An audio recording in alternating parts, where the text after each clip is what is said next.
This is a closed form, coffee ground, cracked filled camphoral bowl. And a closed form bowl is where the opening is smaller than the overall diameter. And I've learnt a stacked load of techniques from professional wood turners that I'm going to show you in this video. But this bowl in particular took over a month to film, edit, produce and turn. It's a mammoth effort. Let's hope I've got it right. So I'm going to use the Glen Lucas remounting plate to put this bowl on, because my reason being is it's warped slightly. I can see, might be a little bit tricky for you to see in the camera there, but the sides have dropped, the side grain, and the end grain has raised ever so slightly, but it's just going to be annoying. And this allows you to distribute the weight and have like a solid platform. Got to lube the lathe. But I've got my mark still underneath there, and I highly recommend when you are turning to leave a little dot of where the center is on the tenon, and put the end grain in there, and then the side grain will be on the sides of the mounting plate. And now just be really gentle, because if you put too much pressure onto it, it'll distort it out of shape. When you remove the tailstock, it'll then sort of bounce back out of shape. So you just gotta play with the tension. Is that a song? Play with the tension? Oh. Anyway, righto. Yeah, you can sort of see it there. I can see that it's slightly out of shape, but it's ever so slightly, and that's the reason why in that previous video I've left it a little bit chunkier than normal. So I'm just going to start straight away with the woodcut bowl gouge. I'm going to shape up this foot. I'm just going to make it a little bit more prominent. Alrighty, so first thing, I'm going to have the handle running down low. I'm going to use the side wing of the gouge, and I'm just going to press in a little bit just to redefine that little foot that we made. Bring the gouge towards me. See why it's rocking heaps? That's telling me it's out of shape. So we're just going to bring it down so it runs true again. So when we put it back in the truck, it'll be running the way it should be.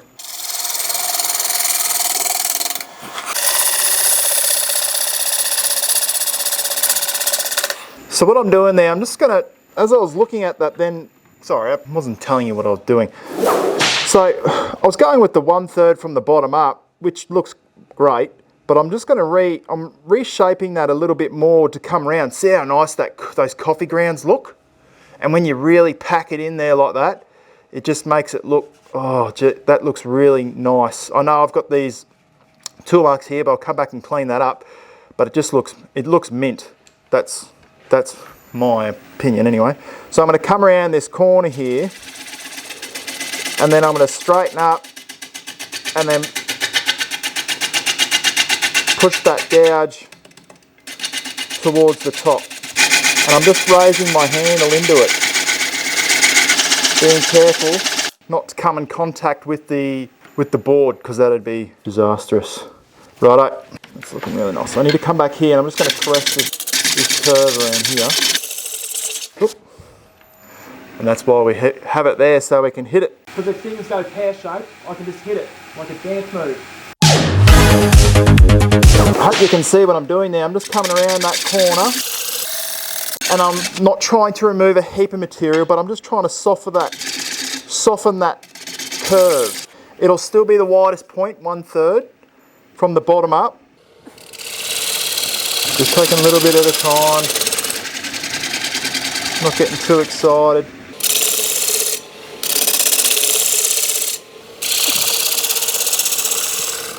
I don't know if you guys have seen my latest video, the warm-up bowl. So the warm-up bowl to this today was this little pot, and that's a closed form as well. And that's out of liquid amber. So that was the warm-up bowl to this. And I didn't film it, but now that I think I should have. So I like doing those warm-up bowls because it just gets me in the right frame of mind for turning it. Gets my eye in, helps me really just zero in on my skills. So I'm just coming around, And this is a pretty vulnerable position. If you don't feel safe doing this, don't do it. And that's like anything, you know, if you don't feel safe doing it, don't do it. I'm not an expert, I just love sharing what I'm learning, and hopefully you guys get something from it too. And now I'm going to tidy that base up in here, and how I'm going to do that, I'm going to make a cut back towards the bowl, the bottom, and to do that I'm just going to use a little 12 mil 1/2 inch bowl gouge, and I'm just going to come along here, find the bevel,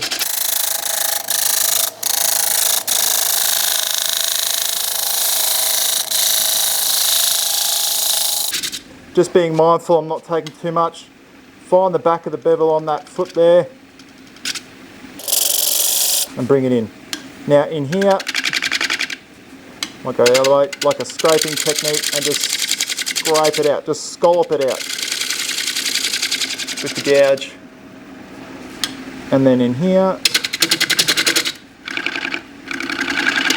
oop, little catch on my tenon there. That was careless. Careless whispers. That's all right though. We'll survive. We've got another little smaller baby tenon up there, or little that we could use. I'll just tidy that up. All right. How are we looking? Cool. A little bit more there, I reckon. I'll use that. I'll do this. I'll put a skew. So I'm going to use a skew. I'm just going to put it in there like that, and that'll clean that up a little bit. Add a little bit of detail in there. Roll that edge of the skew in there. I think that looks really neat. Let's get all this off here now. I'm just going to try this chuck here to see if we can, to see if it will go on. Might have to turn that dust extractor on soon. See if it does. No. Okay. I thought I did overdo it a little bit, reforming that tenon. We got a little cute little baby chuck here. That last, snap it on there. Chuck key. Now it's going to be oversized. Just pushing in from the middle of the bowl, just so it doesn't, see how it's running there. That's running fairly true. As true as I think it's going to go, so might be a little bit touch and go. Ooh, you know what I reckon we do with that little bit there? I reckon we form a little bead. We'll see how we go. I'll form a, yeah, I reckon that might look pretty cool. I'm just going to come around here and I'm going to drive up with my bowl gouge. Just taking it really slow. Just stopping before you get to that point where you know that rim's there, because you'll get a catch like I did on the tenon. Need to listen to my own advice. I'm just going to true this rim up, bring it around and bring it under, and then come in. Oh, here we go. Here's a point there. See that little point there? You can see where I've chipped a bit of that coffee grinds out, so I'll have to come back and repair that when it comes to sanding, and there as well. So it just, sometimes it just flicks out. I just saw this curve here, it's just still not, and yet you gotta just play with it. You see the way I'm moving? You see the way I'm moving there? I'm literally just dancing with the piece. I'm moving with it. I'm probably talking a little bit too much. Who's this young whipsnapper? Hey? Talking too much about dancing and business. Get to the turning, son. I reckon that looks mint. And the whole time using this part of my gouge, just in here. So where the lead of the pencil is, I don't know, do they make lead pencils anymore? Anyway, where the lead is there, I'm using that bit there. That's all I'm using. People ask why I have so many bowl gouges. Like I've got my little nursing trolley over here. because I'm a good nurse. I've got so many bowl gouges because when one gets blunt, you can just quickly swap over to the other. One's for bulk removal and one's for fine tuning. So now I've got my rim sorted. I'm going to just trim up the side here to get rid of that torn grain.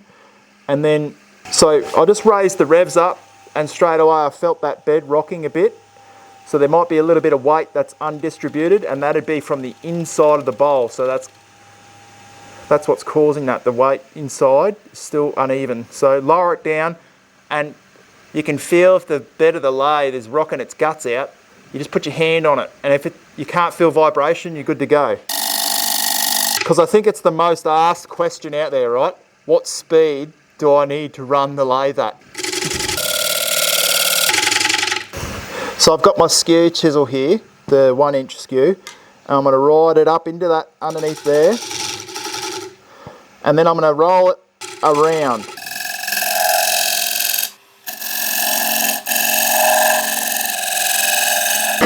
Okay, so now I'm going to come around the front here, little 1/2 inch again, and I'm going to straighten up this rim.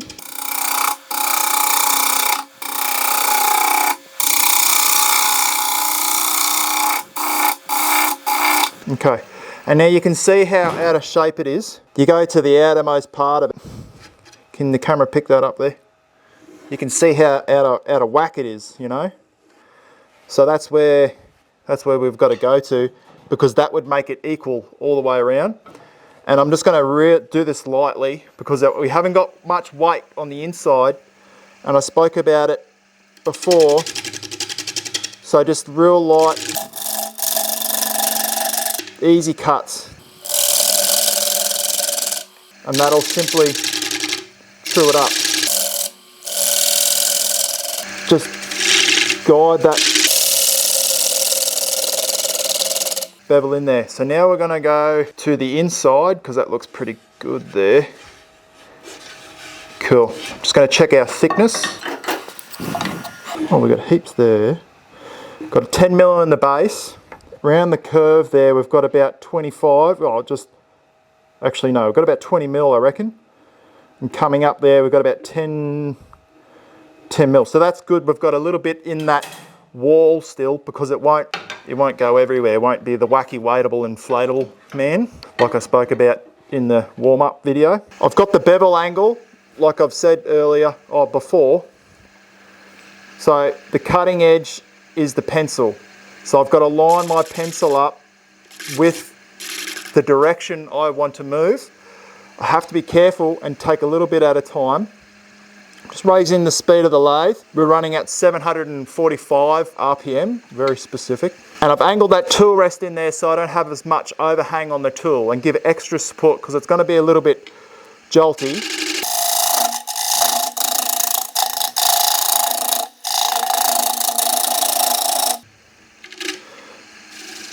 We haven't got much vibration there at the moment.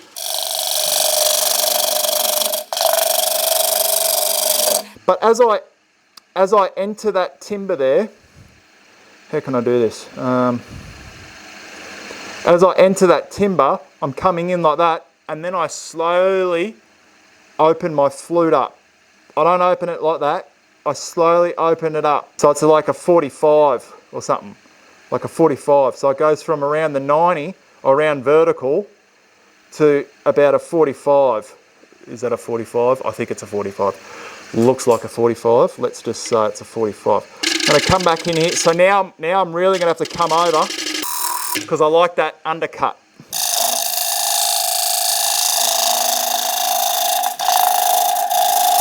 Taking a bit too much. Cool. And just by taking little bit by little bit, I haven't got any chatter there. So there's no chatter. Chatter's like that.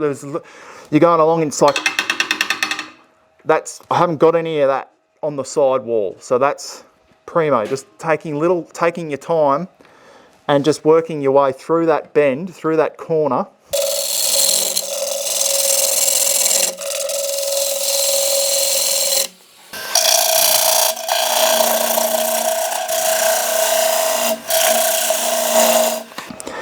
And now this is a move that I learnt off Glenn Lucas, where if you want So you want to come around, you want to ride that bevel, but then you'll come into contact with the rim of the bowl. So you need to drop your handle and ride up the side of the gouge and then dip back in. So I'll show you how to do that. Just going to check my thickness here. Cool. So we're down to about 5 mil-ish, getting there. Not too bad. So we'll keep working it.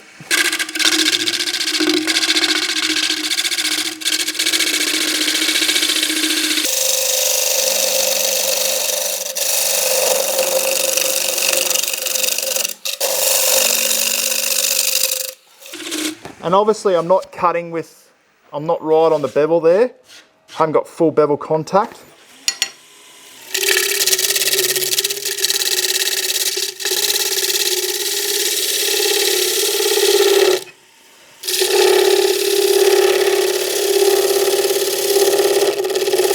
So come up the wall.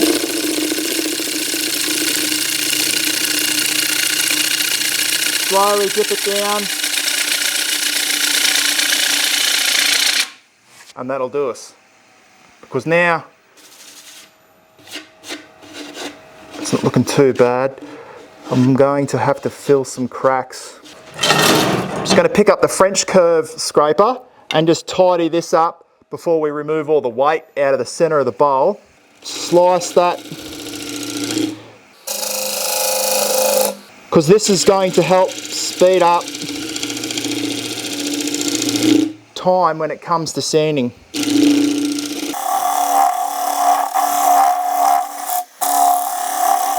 You see those little fine little shavings coming off there?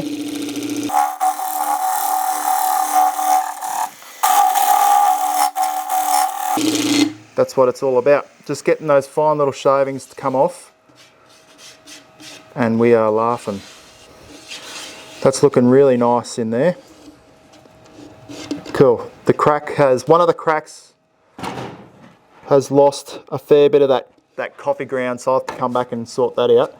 Now I'm going to come across the base, and a really cool move, you guys have probably all seen me do it before, but I learnt it off Glenn Lucas, because you can get in there with your bottom bowl gouge, this guy here, sharpen to 60 degrees with the heel removed. You have to remove that heel, and you start by coming up the side of the bowl. I'll show you how to use that, how I learnt how to use it. So that's a really cool technique, because the tool is at 90 to the tool rest. So that tool is at 90 degrees to the tool rest when you're cutting. So it's got bulk support. So start up high and then raise your handle up.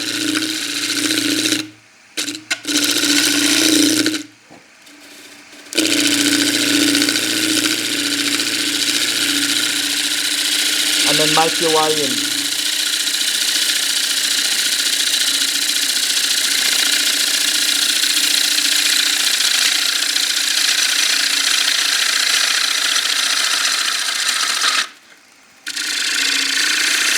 And when you lose that bevel contact, it's okay, just come back, find it,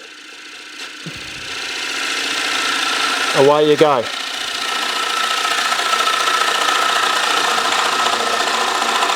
Don't beat yourself up. That's my job, because I do it to myself. Don't beat yourself up.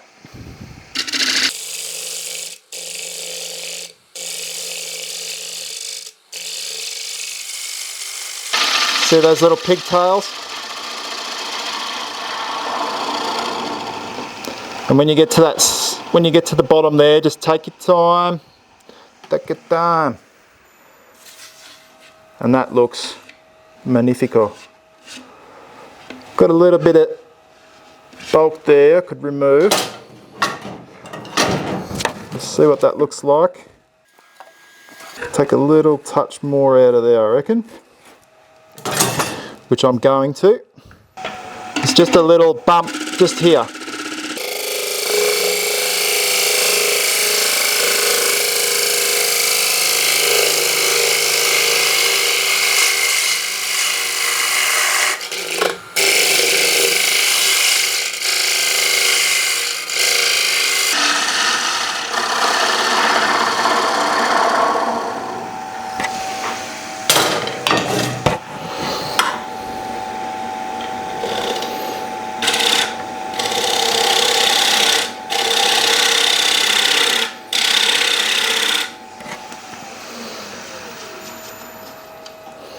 Cool. Ah, that's what I'm feeling. I could feel this crack here when I'd come over the top of it. Cool, that looks really, really neat. And now, so there's a few little spots that I've got to fill now. So I'm gonna go and do that and then come back and we'll sand it up and oil it.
And now the aim of wet sanding is we want to build up little fines on the sandpaper, and then that goes into any other little blemishes that might be there, but it also acts as like a cutting compound as well, and it helps sand, brings it up a really nice high grade sanding material. Yes.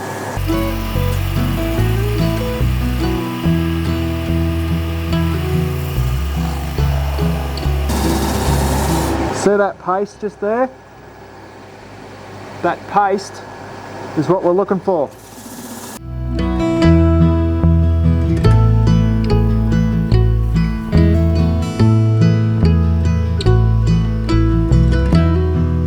And now with the clean rag, just apply some pressure and build up a little bit of heat. And that forces all those little fines into the grain, into any open parts of the grain. Even if those coffee grounds have fallen out a little bit, it'll force it into there.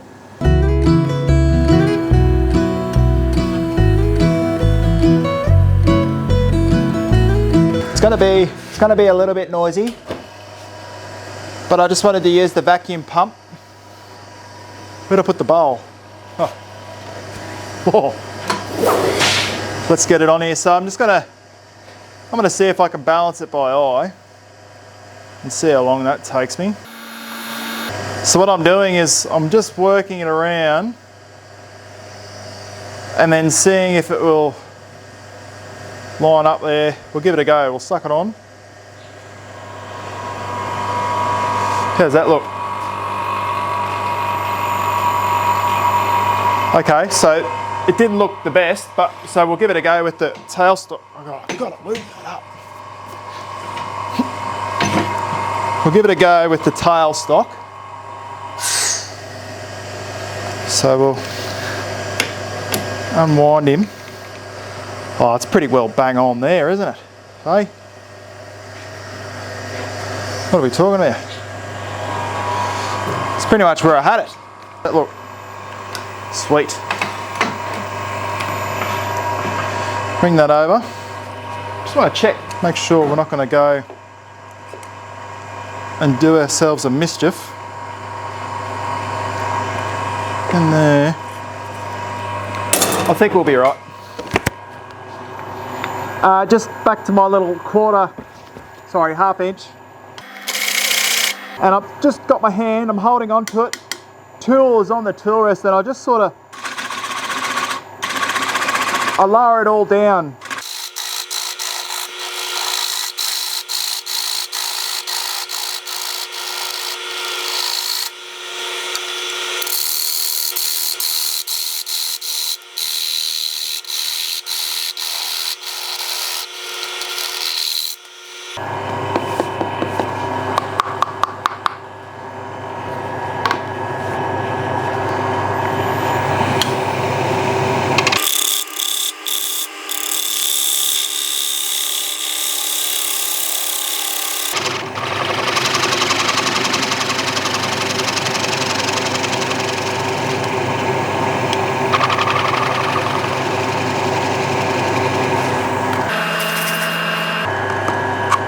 Check out daylight. Needs a little bit more there.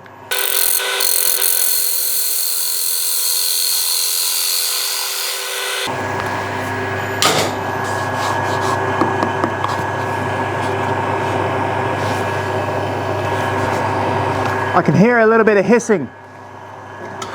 So the little coffee ground has opened up a bit, so I'm just going to seal that up because I don't want anything getting drawn into the pump. Just going to rub some, so I don't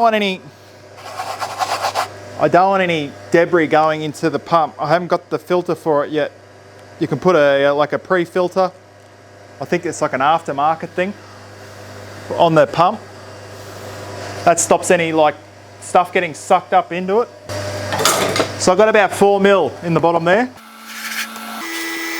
Just going to do it by eye again. I'm just going to close my dominant eye, even though I can shoot with both eyes open. I preferred to do that actually when I was in the army. Find where this is running around and then it's true, which isn't there.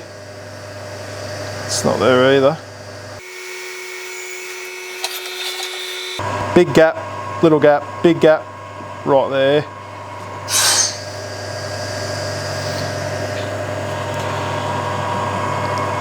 Fairly even.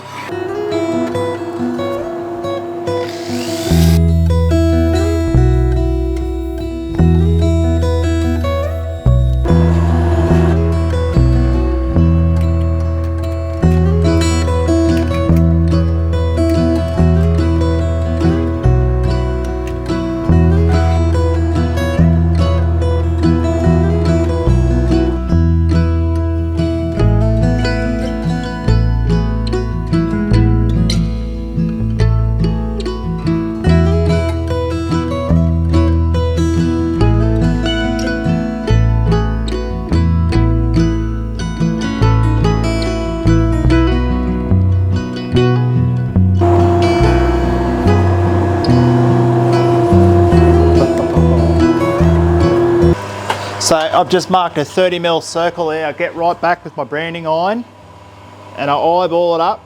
I make sure the grain is running horizontal. I learnt that little tip off Glenn Lucas. Get that outside edge there, right on the money there. Roll it around. Voila. When I'm finished with the gas, I take the gas out. I don't know why, but I just feel a little bit better and I can sleep easier at night. Now this is when you oil it up, and don't oil it up then brand it, because you can make a mess.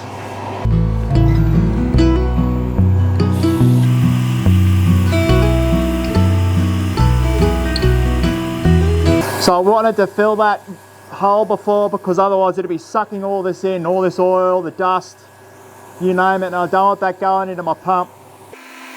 Makes sense. Normally I'd leave that oil on. I'd first put the oil on and then leave it for like 5 minutes to let it soak in. But because, you know that you got to do that, I just going through these motions for you. So, and for those who haven't seen my vacuum pump video, watch this. I hope it works. Ready? The beauty of that pump is, if the power cuts out, it'll still hold the suction.